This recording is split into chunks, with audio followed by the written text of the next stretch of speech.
Hey guys, property search thing Gladfish. So what are the risks of off-plan property? I'm Alegre-Wood and this is Property Rant. So off-plan property, a fantastic way of making money through property. In fact, I've been doing it for almost 2 decades now, and certainly it's been my core strategy for a very long time. And really I love it because it means that I virtually am making money off something that I have nothing to do with, okay?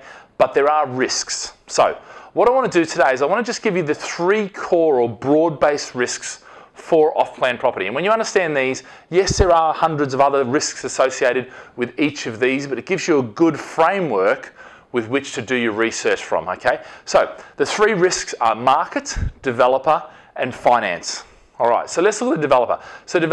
So let's look at market first. We'll start with market. So market risk. Now, what is the market risk? That means that, and this is fundamentally the problem with off-plan, or the risk with off-plan, is that you are buying and making a purchase decision in this market, but actually you're actually completing on the property in a different market. And whether that be 6 months, 12 months, 3 years, even 7 years later, okay, that all depends, okay? So the reality here is that you've got a time risk. Now, specifically the market risk means that this market can change to this market, and that can mean, for instance, you know, the area might be, you know, prices might be heading down. There could be a whole range of things to do with the market having changed.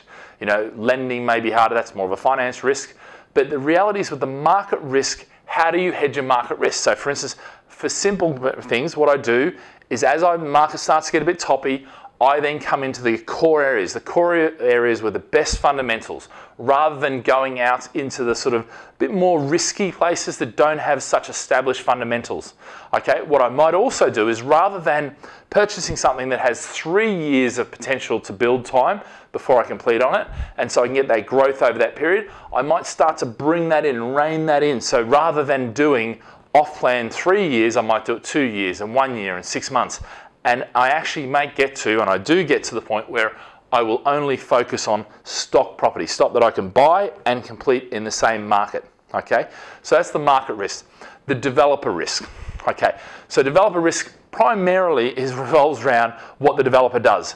Do they do a glossy brochure here, and then come time to actually do it, the spec drops considerably, or the quality of the finishing isn't quite there? That's part of the developer risk, okay? How do you overcome that? Well, you go to good developers with good solid fundamentals, you know, and have been proven track record.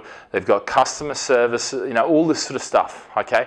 So generally you go to the bigger ones rather than one-man bands as the market starts to top out. Now, the other side is what if the developer goes bust altogether?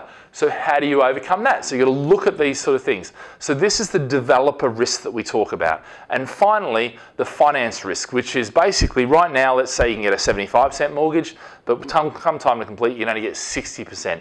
Or maybe it's you can get 75% still, but all of a sudden now you've retired, lost your job, got married, something changed in your own circumstances. So it's not just about the finance not being available, it could be you not being able to get the finance. But it also could be a government new initiative or, you know, tax or whatever that makes it harder to get finance. So all these things have to be taken into account, but they're the 3 that you need to consider, yeah?